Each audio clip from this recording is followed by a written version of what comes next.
రావి వృక్షాన్ని చూస్తూ తదేకంగా పరిశీలిస్తుంటే రావి మూలాలు గుర్తుకు వచ్చి తెలంగాణ మూలాలకై అన్వేషించాలనిపించింది. కొమ్మలన్నీ పెళ్లి కూతురులా ముస్తాబై ఉంటే తెలంగాణ తల్లిని అందంగా అలంకరించాలని ఉంది. వంపు సొంపుల కాండాలు విస్తరిస్తుంటే తెలంగాణ వయ్యారాలను తనివి తీరా వీక్షించాలని ఉంది.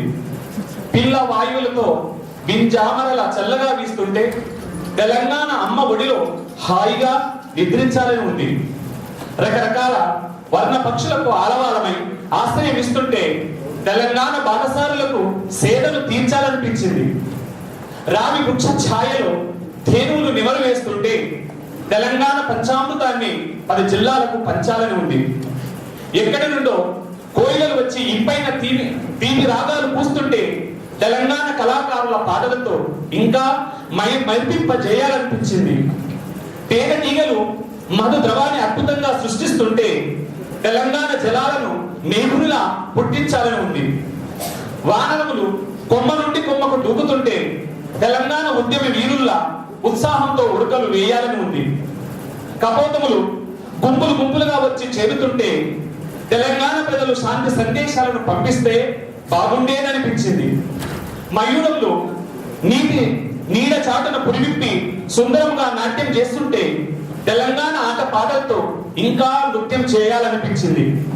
పిచ్చుకల కిచకిచ సవ్వడుతో, గోరెక్కల ప్రేమ భాషలతో, రామచిలకల సంభాషణలతో రావి చెట్టు ఏవో రాగాలను పలికిస్తుంటే తెలంగాణ రాష్ట్ర ఆకాంక్ష ఇప్పుడే నెరవేరుతుందేమో అనిపించింది.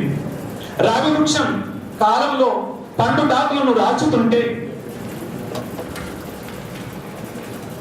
మోడు వారుతుంటే అక్కడి నుండి అన్ని పక్షులు వెళుతుంటే కన్నీళ్ల పొట్టను రాచుతూ పరివెక్కిన గుండె బరువుతో తెలంగాణ అమరవీరులు మళ్ళీ పుడితే బాగుండేదనిపించింది.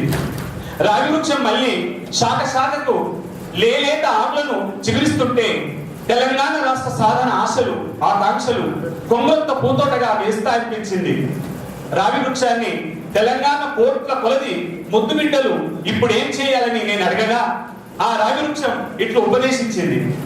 అది షట్వగములు వినాశ హేతులని గ్రహించండి. వ్యక్తి నుండి వ్యక్తి ఆత్మ పరిశీలన జరగాలి. గ్రామ గ్రామాన పరిశోధన జరగాలి. పల్లె నుండి పట్టణం దాకా తెలంగాణ వైభవాన్ని చాటాలి. కుటుంబం నుండి కుటుంబం సంశోధనం జరగాలి. సమాజ యువత పురుష ప్రయత్నం చేయాలి. ఒక చంద్రుల్లా, ఒక సూర్యుల్లా, ఒక మేఘుల్లా, ఒక పంట పొలంలా, ఒక అన్నదాతల, ఒక సరస్సులా, ఒక నదిలా, ఒక సముద్రంలా పరోపకారమునకై ఈ శరీరాన్ని ఉపయోగించాలి. అహింస పరమో ధర్మ, ధర్మసూక్తిగా ధర్మోధారయతి ప్రజాహ అన్నట్లుగా తెలంగాణ ధర్మాన్ని నిలబెట్టాలి. సత్యమేవ జయతే ఉపనిషత్తు వాక్యంలా సత్యాన్ని ప్రతిష్ఠింపజేయాలి. న్యాయాత్మతః సుభాషితంలా న్యాయ మార్గంలో కృషి చేయాలి.